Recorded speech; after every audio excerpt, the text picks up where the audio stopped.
Seiichi Hiragi is at the bottom of his school's social pecking order, but he and his entire school are appended when everyone in the school is transported into another world, gaining unusual skills and facing totally bizarre enemies. Seiichi is confused as ever when he wakes up to a half-naked girl, who starts hugging him and saying that she loves him. He is very disoriented since he was just in another world as a simple high school student. We discover that he was a pretty good and normal guy, but possessed physical features that lent themselves to bullying and rejection. However, that last day in school, he remembers a mysterious voice making an announcement to the school, saying that I am what those in your world would call a god, and you will all be sent to a new world as heroes. He grants them the ability to check their power level and skills, and also tells them to form groups. The other kids make fun of Seiichi, as he is the weakest with level 1 in all his statistics. No one wants to group up with him, so he is left alone and cannot be transported to the new world. So the voice decides to grant him one more special skill and sends him into this RPG-like fantasy land. Seiichi falls into the jungle, where he must get food and face beasts with great power. He begins to adapt to his environment and finds these fruits of evolution that will help him to raise his statistics. He digs in but finds them to be quite disgusting. However, a few moments later, he hears a robotic voice say, activating the effects of the fruit of evolution. Nothing happens, so he goes to look for more food and comes across these beasts. He panics a little after noticing they are level 120, and he is only level 1, so he waits a while until they leave. After the beasts go, he rushes out the bush and finds lots of the special fruit, along with other things like an item box and high-grade recovery potions. After improving a little, he sees how with the help of the fruit, his physical condition begins to change, but he is still at level 1. Meanwhile, his classmates were sent directly to the city with all possible comforts. Here we see this group, who are Seiichi's only friends, but from an old school in the past. On the other hand, Seiichi has consumed many healing fruits, life items, and relics. After ranking up a couple of his abilities, a monkey comes out of nowhere and attacks him. He drinks a healing potion, but the monkey is too strong, and just when it looked like it was over for him, a stink cloud comes off of Seiichi and kills the monkey. Loot drops from it which ends up increasing his skills, and also finds a book containing the following information. Clever monkeys are monsters of great intelligence that live in high-level dungeons. They possess knowledge of herbs, and are capable of both alchemy and creating tools. He doesn't know how he can read the book since he's never seen this kind of writing before,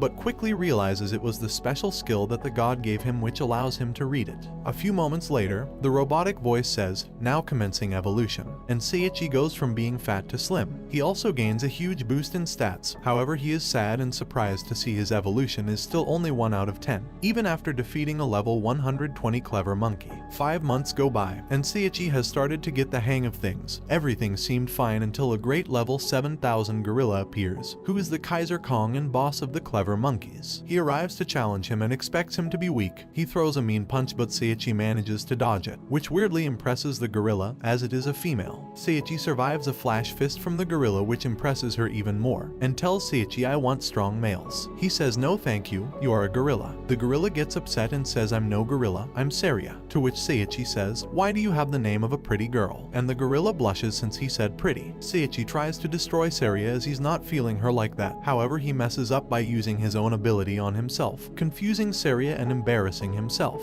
Saria hits him with the flash fist, but Seiichi manages to eat it and survive, which impresses Saria. The gorilla ends up falling in love with Seiichi and takes him to her lair, where she begins to treat him as her husband. This bothers Seiichi, who prefers escaping. However, he ends up sharing too much with Saria and she ends up growing on him, even taking a lot of affection for her, not for a relationship but as a great companion. Meanwhile, Seiichi's classmates were frustrated because they had to practice swinging a wooden sword every day and learn the basics. Back to Seiichi. He tries to escape from the forest. He's running fast to a dungeon as he thinks it's the only exit from the forest, and Saria is chasing close behind to prevent him from getting away. Seiichi has to use his instant movement skill to escape, and ends up at the dungeon where he meets an undead, who is surprised to see that a human managed to reach his room. Seiichi checks and finds his level to be 1500, and the demon instantly tries to kill him. However, Saria jumps in the way and takes the hit. Seiichi is in pain and screams Saria, finally calling it by her name. He apologizes to Saria for being so mean to her, and Saria says you're actually kind, telling him to smile. After a few moments, Saria dies and Seiichi loses control. He faces the undead demon lord with all his strength. Seiichi counterattacks non-stop, using all the skills learned in the last months. He declares his love for Saria, and gathers all his strength to use his ocean impact ability, and that is how he defeats the great skeleton. Saria's ghost is very sad and with the regret that she could not have her husband, and she gives him one last kiss, that conveniently turns turns her into the beautiful girl from the beginning,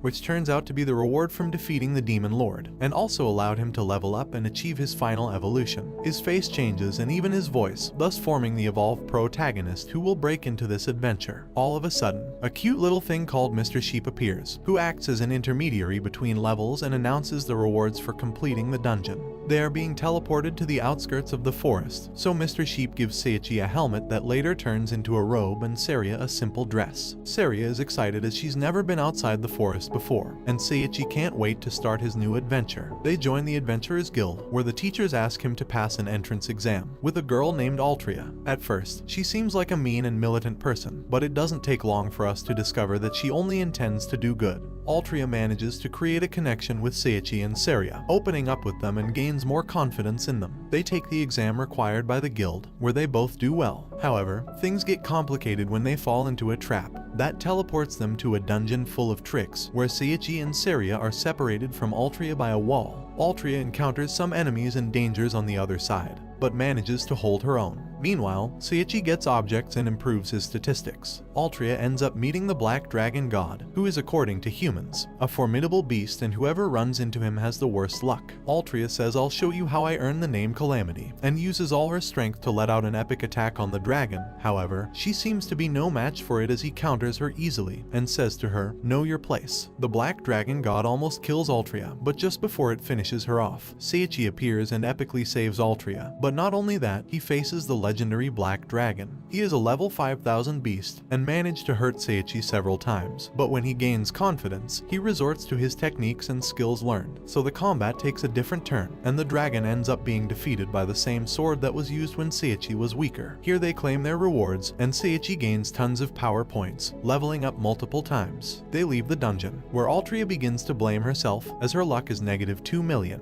However, Seiichi tells her that everyone is going to be fine, and the people from the guild including him love her. Seiichi doesn't rest until he manages to convince Altria that no matter what, they will always be there for her. Seiichi helps her by giving her a Ring of Happiness, a fantasy-grade item that will negate her curse and double her luck. In the end, Altria is confused by how many things that he is doing for her, so she begins to feel strange and avoids it. However, after some time, she decides to put this issue aside, and now as a member of the guild, Seiichi decides to look for information about the new world, realizing that the heroes summoned to kill the Demon Lord have their emperor as their director, who is a selfish guy that would do what is necessary to kill the demons. As we see a little later, he ends up using some mind control bracelets. However, for now, Seiichi is still on his own. He learns more medium level magic and takes a break to think about Altria, who at the same time finds herself confused in her feelings, so much so that her friend explains everything about love to her, making Altria realize she is in love with Seiichi. On the other hand, Seiichi realizes that he must clear things up, either by accepting the girl's feelings or by rejecting her, but he can't leave her like that, so the two meet, and before anything can be said, Altria kisses him and tells him that she knows he is not serious about her, since he has Saria, but she still loves him and wants to find a way to be with him. So with Saria's consent, Seiichi ends up accepting the two girls as companions. Everything calms down for now, until the guildmaster proposes him to get a horse, as they are a must-have, and will end up being very useful as an adventurer. So after some time, he manages to find this not very friendly donkey, but it seems to be very strong, so Seiichi decided to sign up with her to at least get a prize from the great tournament in the city. But from the beginning, things go wrong as the animal has been very poorly fed, so he decides to give it a fruit of evolution that not only activates it, but also raises all its statistics, thus gaining a lot of speed and killing all the competitors and obstacles in the way. So they end up winning the race, taking the recognition and being able to spend a day with the Valkyries, who are the strongest warriors of this kingdom.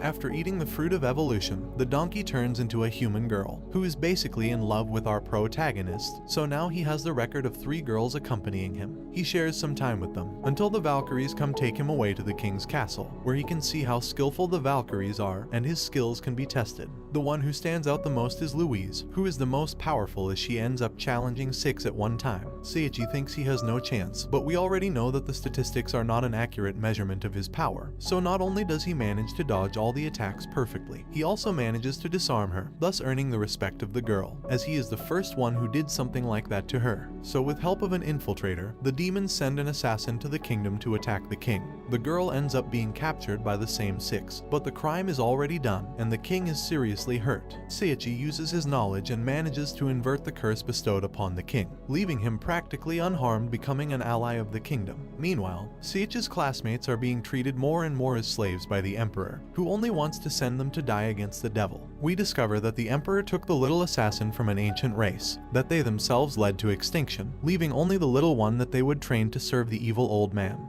The little girl is more or less a victim, so our protagonist uses his magic to remove the collar from her neck, and she is very grateful for it as now she can finally be free and rest. Seiichi is then reunited with all the girls. He takes advantage of being with the Valkyries and trains a little, but Louise urgently asks Seiichi to take care of the king's protection, since enemies have appeared on the border of the kingdom and they must take care of it. He quickly accepts, and at first everything goes well. He even meets the legendary Barnabas and spends time with the king. However, a wave of demons sent by the infiltrator appear, which are a much higher level than what the kingdom offers, but this does not stop them from preparing for the attack. They defend their lands, and somehow, the allies manage to not only maintain control of the situation, but also counterattack. However, the enemy has prepared a second wave that attacks from the bottom. Seiichi uses his abilities eloquently, making him look as if he were the true legend of the kingdom, and releases so much magic that it kills everyone, completely ending the combat and gaining him countless levels of power. Even Barnabas tells him that he could easily be a teacher at his school, which is the same one where all his classmates are. So now, he will meet again with everyone who discriminated against him for being the weakest. And here begins a new adventure for Seiichi and his harem of girls. So for now, he says goodbye to the kingdom to start his new path. And that brings the anime to an end. Don't forget to like and subscribe if you enjoyed, and turn on the notification bell so you never miss out on another video. See you in the next one. Take care.